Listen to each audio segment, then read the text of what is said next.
Il y a quelque chose qu'on observe de plus en plus en Afrique. Le discours change, l'image change, mais la direction, elle, reste la même. Prenons la Guinée, le projet Simandou. On nous explique que la Guinée s'ouvre au monde, qu'elle diversifie ses partenaires, qu'elle exporte désormais son fer vers la Chine. Mais pour beaucoup, c'est présenté comme un tournant, le signe que le monde devient multipolaire, le signe que l'Afrique ne dépendrait plus d'une seule puissance. Sur le principe, cette idée existe. Un monde multipolaire est préférable à un monde dominé par un seul camp. Et la Chine fait partie de cette multipolarité. Contrairement au discours occidental, la Chine ne vient pas avec des leçons de morale. Elle ne vient pas rééduquer les peuples, elle ne vient pas gouverner à la place des États africains. La Chine vient pour ses intérêts, elle l'assume.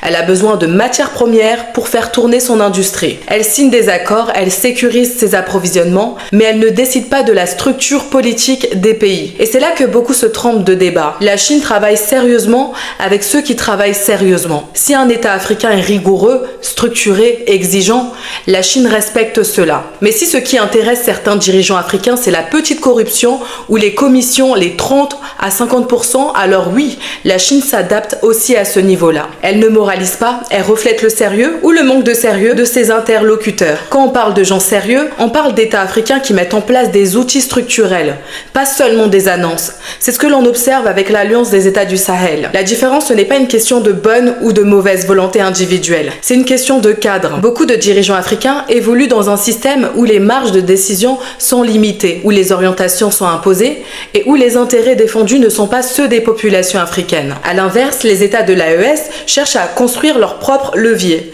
une banque d'investissement et de développement pour financer leurs projets, des mécanismes financiers communs pour réduire la dépendance extérieure, la mutualisation de secteurs stratégiques, des projets de transformation locale et des choix économiques orientés vers la production, pas uniquement l'exportation brute. Ce n'est pas une question de discours mais de cadre. Quand un État africain est sérieux, structuré et cohérent, le partenariat avec la Chine comme avec d'autres se fait sur une base sérieuse. Le vrai problème de la Guinée, ce n'est pas la Chine. Le vrai problème, c'est le système dans lequel la Guinée est enfermée. Un système qui ne lui laisse pas vraiment le choix. Le fer est extrait en Guinée. Il est vendu à la Chine.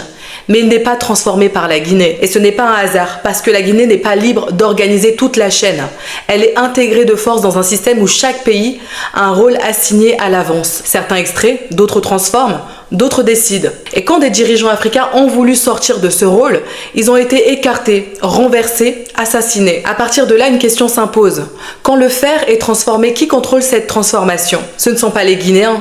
Ce ne sont pas les peuples africains. Ce sont toujours les mêmes puissances industrielles et financières qui contrôlent les chaînes de valeur mondiales. Les États-Unis, la France, l'Allemagne, le Royaume-Uni, ce sont leurs marchés, leurs banques, leurs multinationales, leurs règles commerciales et financières. Ce sont eux qui contrôlent la transformation, le financement, les assurances, les circuits de paiement et l'accès aux grands marchés internationaux. Résultat, même quand la Chine achète du fer guinéen, la valeur finale circule dans un système qui échappe totalement à la Guinée. Et c'est là que le mécanisme devient pervers. Certains gagnent de l'argent sur la Guinée, d'autres gagnent de l'argent sur la Chine, parce qu'ils contrôlent le cadre au-dessus des deux. Pendant ce temps, la Guinée reste bloquée au début de la chaîne, là où la valeur est la plus faible, non pas par manque de volonté, mais parce que le système ne lui permet pas d'aller plus loin. Et ceux qui dirigent dans ce cadre-là ne vivent pas les conséquences de ce système. Ils ne vivent pas le chômage, ils ne vivent pas la précarité, ils ne vivent pas les hôpitaux délabrés, ils ne vivent pas l'absence d'avenir. Eux vivent ailleurs, dans d'autres réalités, protégés, à l'abri.